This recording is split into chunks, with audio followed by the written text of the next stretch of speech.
Assalamu alaikum wa rahmatullahi wa barakatuh.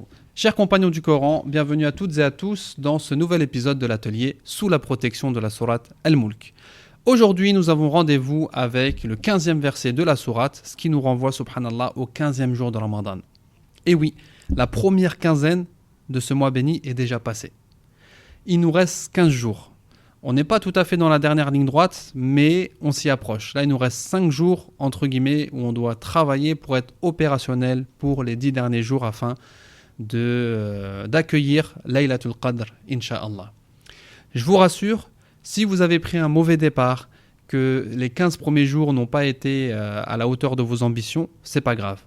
Il vous reste 15 jours pour tout donner et sachez qu'en islam, le plus important c'est la fin. Le prophète sallallahu alayhi wa sallam nous dit innamal a'mal bil khawatim. Les actes valent par leur fin. Ce qui compte c'est la fin. Donc on est dans la deuxième quinzaine. Il nous reste 4-5 jours pour rectifier le tir, Inch'Allah, et pour être opérationnel pendant les 10 derniers jours. J'aime bien donner cet exemple. Le musulman c'est comme un travailleur saisonnier. Il se prépare pour sa saison et dans la saison, il travaille comme un acharné pour pouvoir récolter un maximum.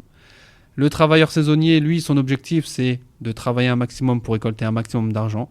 Nous, c'est de faire un maximum de bonnes actions pour pouvoir récolter un maximum de hasanat, Inch'Allah, pour espérer gagner la miséricorde d'Allah subhanahu wa ta'ala. On commence l'étude du verset 15 de sourate Al-Mulk, et par ce verset on termine la troisième partie de la sourate et demain on commencera la quatrième partie.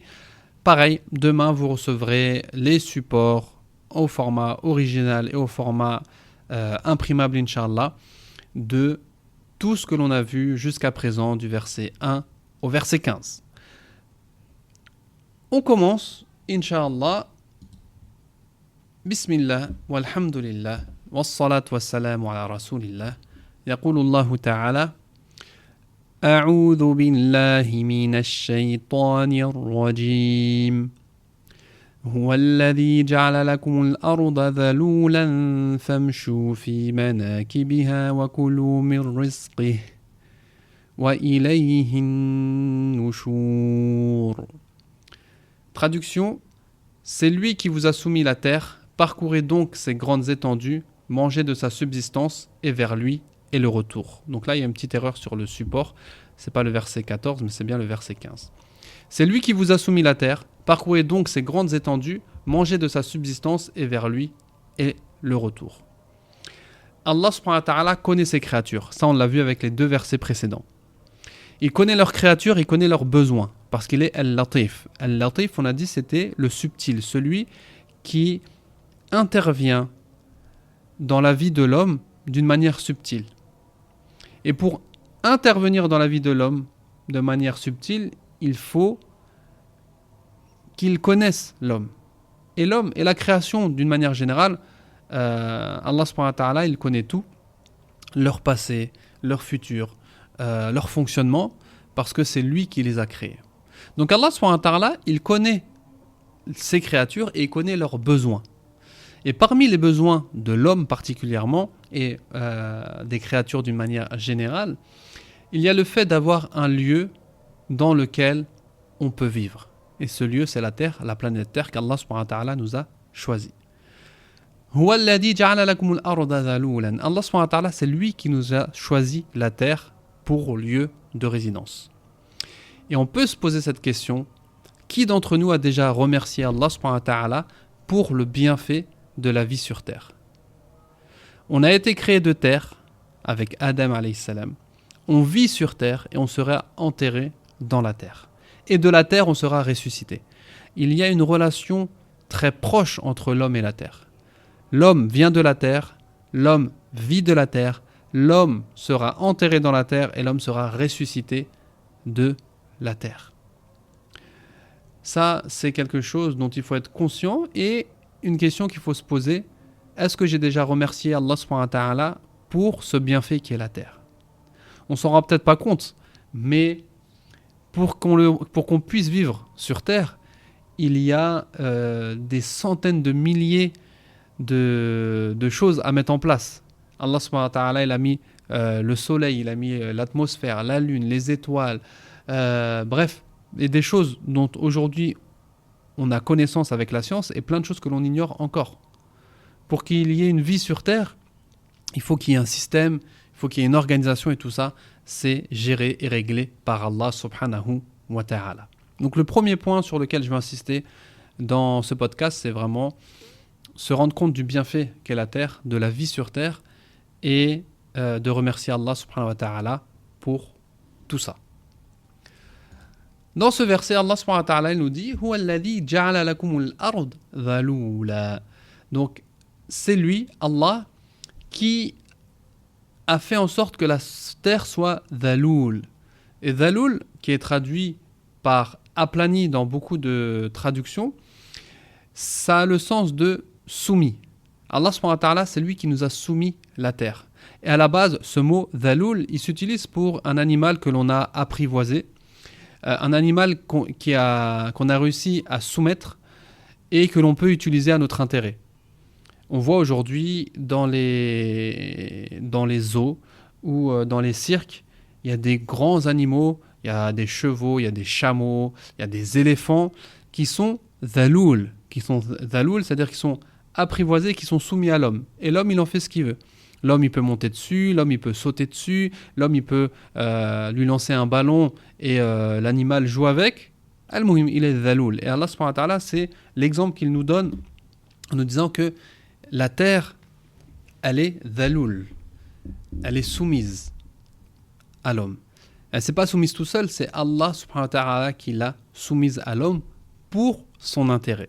Et on va en parler. Donc, huwa alladhi ja'ala lakumul arda dhalula. C'est lui qui vous a rendu la terre accessible, qui vous a rendu la terre simple, qui vous a aplani la terre, qui vous l'a rendue maîtrisable, si on peut dire ça comme ça. Donc la terre est soumise à l'homme, ça a plusieurs sens. Premièrement, elle est accessible, elle est aplanie, elle est stable pour une facilité de déplacement.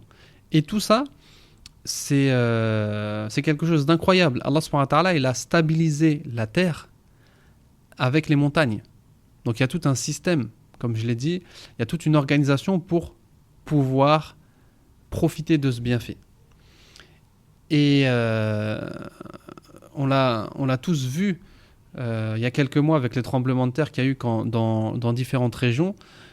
On voit ce que ça fait quand la terre, justement, tremble, quand la terre n'est pas maîtrisée, quand la terre fait ses caprices, entre guillemets, en quelques secondes, c'est des villages entiers, c'est des villes entières qui sont dévastées.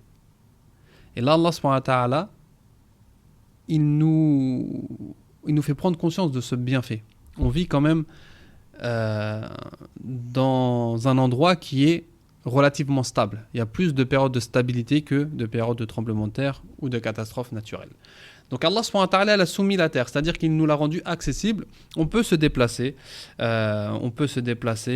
sur la terre, directement dessus, ou on peut se déplacer en avion ou autre. Al-Muhim, Allah subhanahu wa ta'ala, il l'a rendu accessible. Deuxièmement, il l'a rendu malléable, c'est-à-dire de cette terre-là, on peut faire des choses. On peut construire, on peut creuser dedans pour construire des fondations, on peut y cultiver des plantes, des légumes, des fruits. Al-Muhim, c'est une terre qui est quand même malléable et que l'on peut apprivoiser.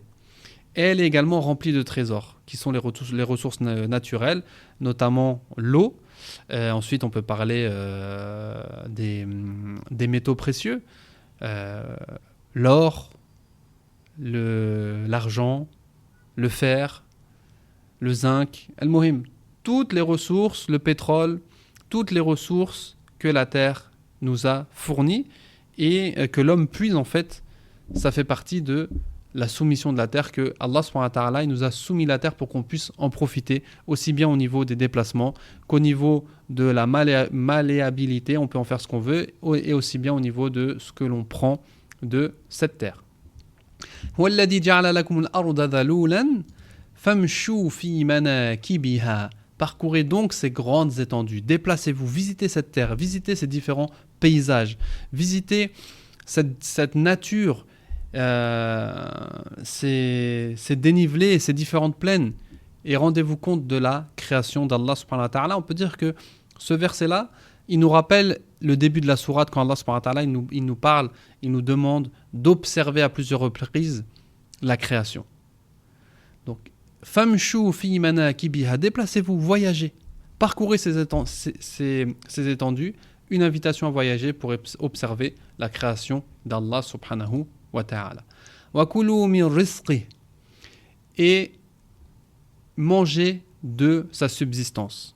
Invitation à découvrir les bienfaits d'Allah subhanahu wa ta'ala et à voyager pour la recherche de la subsistance, mais sans oublier que vers lui est le retour. Donc Allah subhanahu wa ta'ala, il nous invite à découvrir cette terre, à profiter de la subsistance d'Allah subhanahu wa ta'ala qu'il nous donne à travers cette terre, sans oublier que notre objectif doit être la préparation de notre au-delà.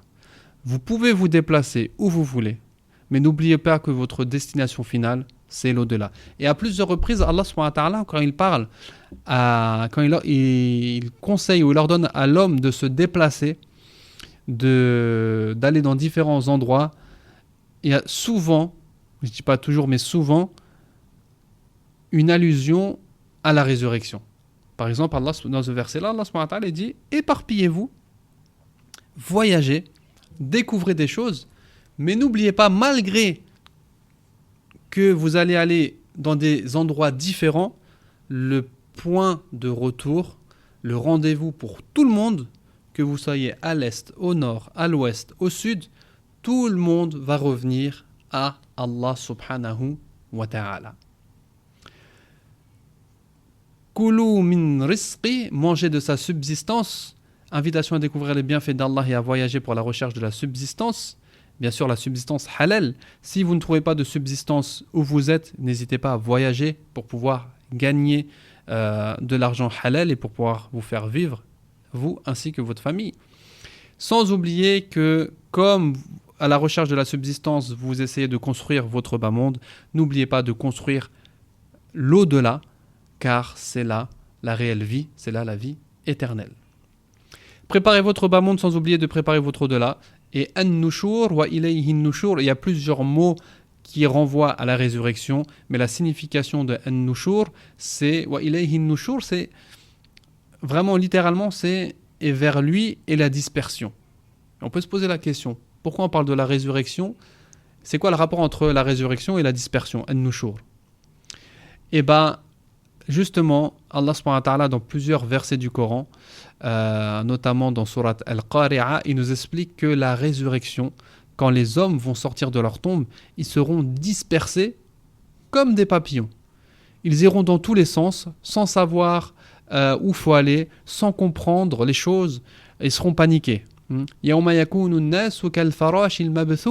gens seront éparpillés. Et ben nushur, ça fait référence à ça. Wa ilayhi nushur, c'est vers lui que cela sera le retour, dans le sens c'est vers lui que sera la résurrection, et c'est vers lui que cette scène quand les tombes seront ouvertes et que tout le monde sera ressuscité et que tout le monde partira dans tous les sens, c'est la signification du mot an-nushur. Wa ilayhi nushur. Donc c'est lui qui vous a soumis la terre pour que vous puissiez la parcourir, pour que vous puissiez y construire des choses, pour que vous puissiez la cultiver, pour que vous puissiez profiter de ces trésors. Famshu fi manakibiha, parcourez donc ces grandes étendues, voyagez. Wa kulu min rizqi, mangez de sa subsistance. Wa ilayhi nushur, sans oublier que le retour se fera vers Allah subhanahu wa ta'ala. Quelques leçons de ce verset. Premièrement, la reconnaissance envers Allah pour le bienfait de la terre, les bienfaits de la terre. Deuxièmement, rechercher la subsistance halal et ne pas avoir peur de voyager, de se déplacer pour pouvoir chercher notre subsistance. Si vous n'arrivez pas à trouver ce dont vous avez besoin où vous êtes, n'hésitez pas à voyager. La terre est vaste. Préparer notre au-delà et donc notre retour vers Allah. Par ce verset-là, Allah subhanahu wa ta'ala, il nous renvoie à la construction de ce bas monde avec la recherche du rizq, mais sans oublier la construction de notre au-delà, de notre vie éternelle. Avec ce verset, on a fini la 3e partie. Demain, on attaque la 4e partie, Inch'Allah, dans laquelle on parlera de la menace faite aux transgresseurs et de la gravité du polythéisme. Et on va voir que Allah subhanahu wa ta'ala, il va nous montrer que cette terre qui a été soumise à l'homme, parfois, elle peut être très dangereuse, et c'est ce qu'on va voir à partir de demain, Inch'Allah. Comme après tous les épisodes, je vous renvoie aux 3 liens qui sont dans la description. Le premier lien pour pouvoir télécharger les supports visuels de cet atelier. Le deuxième lien pour pouvoir participer à la cagnotte que j'ai mis en place pour venir en aide aux sinistrés des tremblements de terre au Maroc pour qu'ils puissent passer un bon jour de l'Eid et une bonne fête du Ramadan. Ou une bonne fin du Ramadan plutôt. Et le 3e lien, c'est pour nous rejoindre dans la plateforme Deviens un compagnon du Coran, et pour pouvoir étudier les sourates du Coran, verset par verset, sourate par sourate, dans un but de compréhension, de méditation et de mise en pratique. C'est maintenant qu'il faut agir. On est pendant le mois du Ramadan. C'est maintenant qu'on se rapproche d'Al-Qur'an al-Karim. C'est maintenant qu'on fait des bonnes actions avec les aumônes. Et c'est maintenant que l'on doit comprendre les paroles d'Allah subhanahu wa ta'ala. Wallahu ta'ala a'la wa a'lam. Subhanaka Allahumma wa bihamdik. Ashhadu an la ilaha illa ant. Astaghfiruka wa atubu ilayk. Barakallahu fikum. Wassalamu alaykum wa rahmatullahi wa barakatuh.